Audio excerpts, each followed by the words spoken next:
Guys, tuloy natin ating video reaction. Ito, pakinggan pa natin to guys. Ito yung sa mga live ni Kalinga Prab. At I think marami tayong matutunan dito guys. No, sana lawakan lang natin ating maunawa. At syempre, ako po ay magbibigay ng opinion. At yung opinion ko po ay hindi ko po yung pinipilit. So, please bear with me. Yan, syempre, shoutout muna natin si Kuya Bal Santos Matubang, Ate Ed, at syempre, ni Kalinga Prab, at syempre lahat ng mga Kalinga partners, at syempre sa lahat ng mga kapwa OFW natin, sa iba't ibang dako ng mundo, at syempre sa lahat ng mga silent, at sa mga solid supporters ko po, shoutout po sa inyo, and even mga members ko sa ang YouTube channel. So, pakinggan natin to guys, hindi ko na papatagalin, tara, pakinggan natin. Mga ganung bagay. Ayan.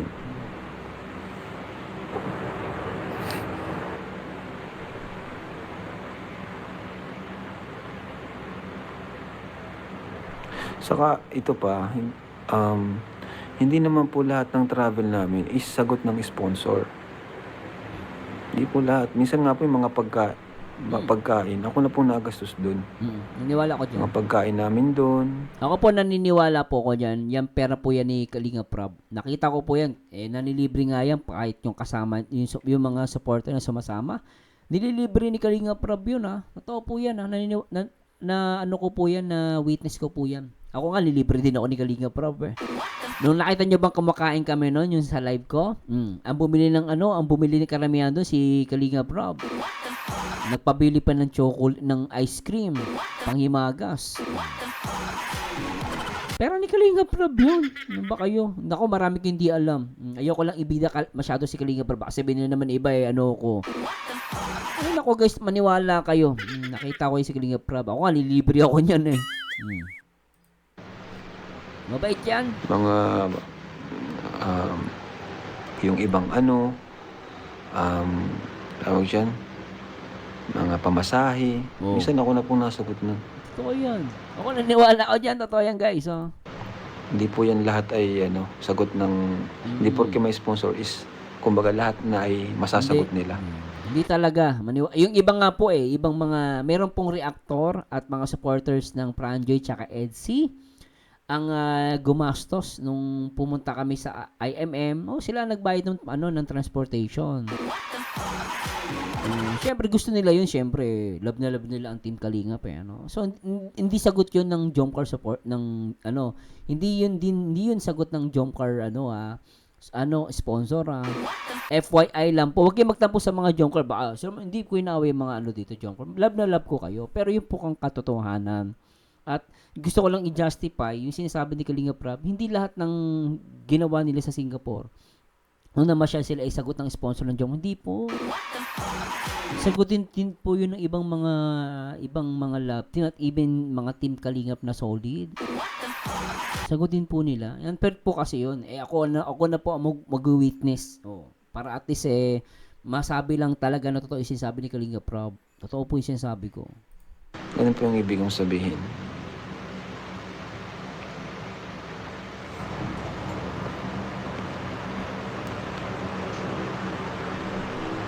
Kasi na masyado kaming asa sa sponsor. Matagal na po ako walang sponsor. Diba? Kung mag-sponsor man sa akin, pakunti-kunti na lang. Diba? Matagal na akong walang sponsor, sabi ni Kalinga Prab. Kung meron mang, pakunti-kunti na lang.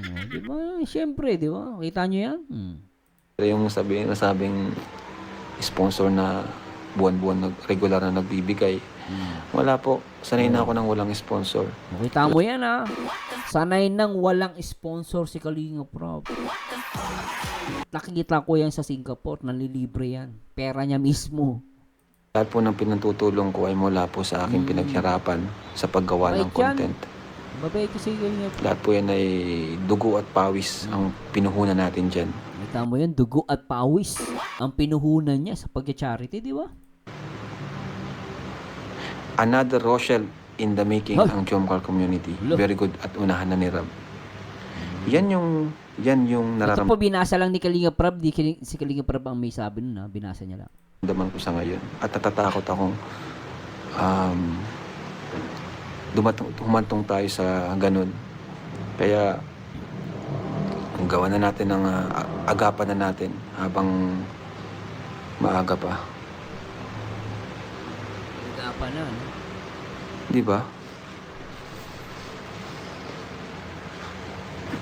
Si Rachel, isa yan sa ano, Uy, isa yan sa beneficiary natin na talagang sa totoo lang pinaghirapan natin na binild up natin yung character niya.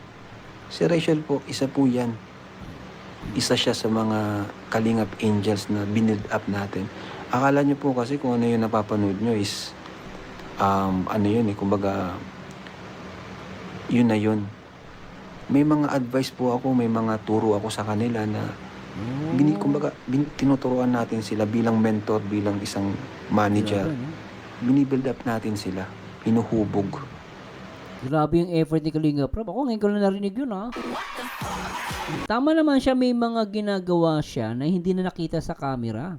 Pero yung mga advices, yung mga technique, yung mga diskarte, malaking bagay yun, ha? Na ituro niya, even kay Rachel, binanggit niya dito, nagulat ako, ha? Nagulat ako sa sinabi ni Kalinga Prab about kay Rachel. Ang bira na yan, ha? Dapat yan ma-appreciate ng iba yon. Totoo lang guys. No? Hindi ko inaano yung sinasabi ng mga iba na utang na loob. Hindi po. Para sa akin. Kung may utang na loob, para sa akin, hindi naman masama tumanaw ng utang na loob. Wala kang mababasa sa Biblia kaya na masama yung tumanaw ka ng utang na loob na araw-araw. Kaya nga tayo nagpapasalamat sa Panginoon araw-araw kasi tumatanaw tayo ng utang na loob. Hindi masama magpasalamat at tumanaw ng utang na loob kahit araw-araw pa yan. Gawin natin. Huwag mo lang ipapamuka. Hindi naman pinapamuka ni Kalinga Prab. Ngayon ko nga lang narinig yan Totoo lang ha. Alam niyo naman, naging din ako ng reactor tayo ng Rochelle. No? Love na love natin yung Rochelle. Hanggang ngayon, love na love natin yan. At nagulat lang ako. Ngayon lang sinabi ni Kalinga Prab to. Diba? At isa yan si Rachel sa mga mga na-build up natin.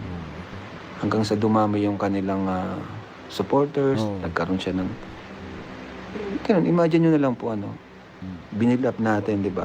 Hanggang sa magkaroon, nagustuhan sila ng supporters, nagustuhan ng mga sponsors, nagustuhan ng mga, nagkaroon ng big community. Dahil sa binild up ko. Tapos ang kalalabasan, ako na yung masama, ako na yung kinakalaban. Sino po yung hindi masasaktan sa ganun? Tao pa rin naman yan, si Kalinga Prab, di ba? Di ba? Kumbaga, sa bawat vlog natin, ina-advisean ko sila, pinagsasabihan ko sila, tinuturuan ko sila kung anong Grabe, no? dapat na gawin, kung anong dapat hindi gawin, iwasan.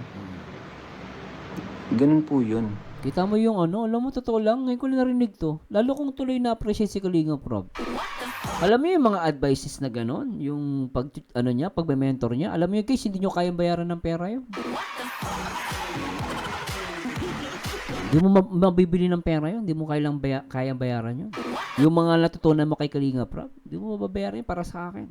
Hindi mo mai-compare din sa iba yun. Yun po yung hindi nyo alam. Grabe, no? Tapos bandang huli, nakakuha na sila ng supporters dahil sa tulong ko. Tapos bandang huli tayo na yung masama. Ako na yung masama. Yun yung masakit talaga. Sino yung hindi masasaktan sa ganun? Tao pa rin.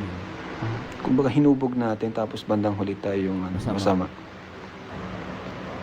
Nakakalungkot lang, no? So, I mean, ganun talaga nangyari. Nalulungkot din ako para kay Kalinga Prab. Tao pa rin naman yan. Hindi naman siya nagreklamo na Siyempre tao yan guys, kahit naman sino, di ba?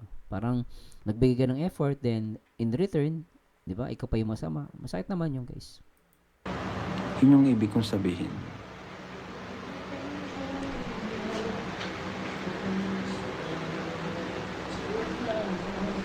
Kaya Kalinga Prab, ikaw palagi na left behind.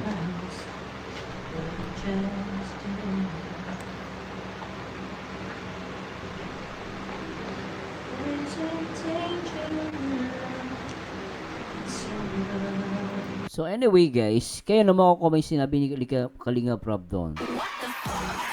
Di ba? Kumbaga yung opinion ni Kalinga Prab doon talagang maganda. No? Pero sa akin yung Jomcar is Rochelle in the making. I think di ako naniniwala doon. I don't know guys At ito naman guys sa mga Rochelle, wag kayo masaktan No, nabanggit lang namin ni Kalinga Prab to kasi nga na-compare daw may nagtanong. Jomcar, Roche in the making daw ang Jomcar. So parang ang dating, ihiwalay itong Jomcar sa Kalingap. Or, aalis. Parang ganun. No? Mali yung term ko, guys. Baka may masaktan sa akin. Pero anyway, sa nakikita ko naman, hindi naman.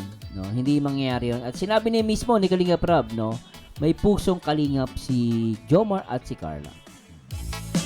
And yung kay Rachel, nalulungkot nga lang ako kasi ako sa mga nalungkot nung nawala ang Rochelle dito sa Kalingap. Pero ganoon talaga, ganoon pa man, naging okay naman na sila ngayon. Syempre, for me, naramdaman ko kay Kalingap Rob, naghinayang din siya, syempre. Na-build up niya si Rachel, no? Nabanggit niya lang to, hindi para maglabas ng sama, hindi. Para sa akin, hindi nabanggit niya hindi dahil para maglabas ng sama ng loob, hindi.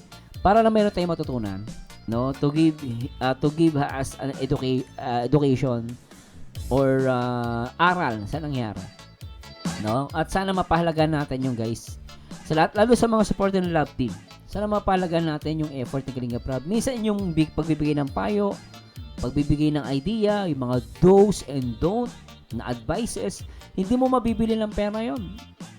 Kasi yung pera na kaya mong bawi, yun eh. Pero yung matutunan mo sa isang tao, mas yun, mas higit pa sa pera yun. Minsan di mo naman kailangan ng pera, kailangan mo na ng skills. Ngayon, paano ka makakuha ng skills and talent? Pamamagitan din ng advice or galing sa teacher. No, parang tayo, natututo tayo, di ba? Kaya tayo naging professional dahil tinuruan tayo ng ating mga teacher. Sa ganun yun, di mo mabibili ng pera yun. Di ba, no? So anyway, please comment down below. Mabilis ang reaction video lang ito. At sana na may natutunan kayo. At opinion ko lang po yun. Hindi ko po yung pinipilit. At hindi pa ako nakikipag-away. Anyway guys, maraming salamat sa Diyos. And to God be the glory. Paalam po.